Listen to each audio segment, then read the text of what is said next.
I'm sitting in Wellington this morning and I've got Herb Smith from Dreamtime Tucker, and it's been a great conversation, Herb, and I love the story. So just tell me briefly about how you got to the point of starting Dreamtime Tucker. Yeah, look, Dreamtime Tucker started simply, I had an idea and had the passion to start a company, in particular a company that dealt in supplying Aboriginal flavoured food. And it was something that I had in the back of my head, and I just thought, well, now's the time to start it. I retired from the police service, and I thought, well, if ever I'm going to start a company and see where I can take this idea, the time's to do it now, and that's what I did. Yeah, and so it's an interesting background. You were in the police force for 31 years, retired from the police. The next logical step wouldn't normally be for most people to go from that to starting a business and a food business at that. Exactly. And I mean, I suppose when you say the food industry, it's one of the toughest industries to come into because of simply the competition in terms of the sorts of food lines that are available.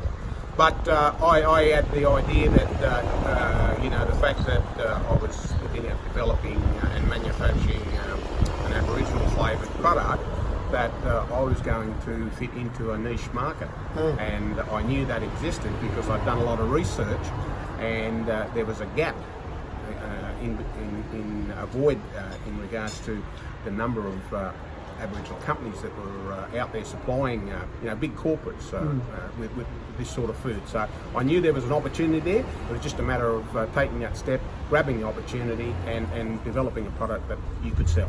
And one of the things you've done, without probably even realising it, is one of the first things in business, one of the first rules is to find a gap in the market. And you knew there was a gap in the market there, and then you've obviously exploited it very well.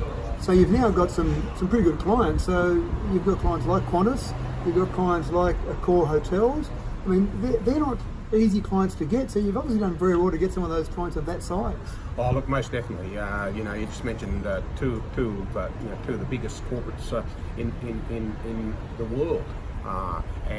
Yes, it's not easy to get through the door simply because of the competition from other companies that really want to get out there and provide a product and provide a service to those companies. And I'm very proud of the fact that I was able to do that. But it was simply because I came to them with something new, something different, and also a quality product that they wanted to buy. And I always say, you can have 6-10 products, but if nobody wants to buy one of those products, they're no good to you. So I came up with a product that they wanted to buy. Yeah, and I think the important part there is it's unique. So it's always easy to sell a product that is unique, that is not competing against hundreds of things that are the same. When you've got a unique product, that makes it easier. Exactly right, and I found that out from Qantas because the reaction from the passengers on the planes flying around all over Australia, where my slice is currently on all planes flying over Australia, the feedback that was coming back from passengers was, wow, it's something new, it's something nice, it's something delicious, and they were giving that feedback to Qantas, who suddenly thought, well, wow, we've got something that our passengers really like. So, they were providing a service that was picked up pretty well by the passengers. Yeah.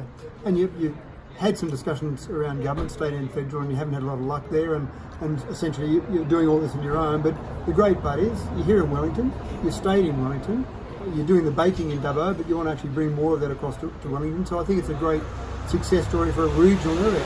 Oh, look, most definitely. I think that, I think with the increase in terms of sales, and particularly, we've increased our engagement and contact now with both New South Wales and federal government departments, and also our client base includes lots of other private companies and businesses across Australia. And I think, by building that market area and building your client base up, that's going to create a situation where there's more sales are made and more product are required. So that, I hope, creates a situation where we can look at doing something here in Wellington, some sort of infrastructure that we can get in place here, that we can maybe do some of the baking for the products, for Dreamtime Tucker products. That will fill a vision I have in terms of creating some economic development for my little town, and also to create the opportunity for employment for our people in this town. And I'm hoping that Dreamtime Tucker is the vehicle. I see Dreamtime Tucker as the vehicle to do that. And and I think with the continued support from the relevant entities, we can achieve that. It sounds very exciting, Herb, and I think you've done very well so far, but I know from talking to you there's a lot more to go. It hasn't stopped now. It's really going to flourish from here, I can see, and well done to you, and well done for keeping it in Wellington. Yeah, no, look, Matthew, thank you, mate. Dreamtime Taco, it's a fledgling company. We've done well in the 3 years, 4 years that we've been up and running, and I think we've achieved a lot in that.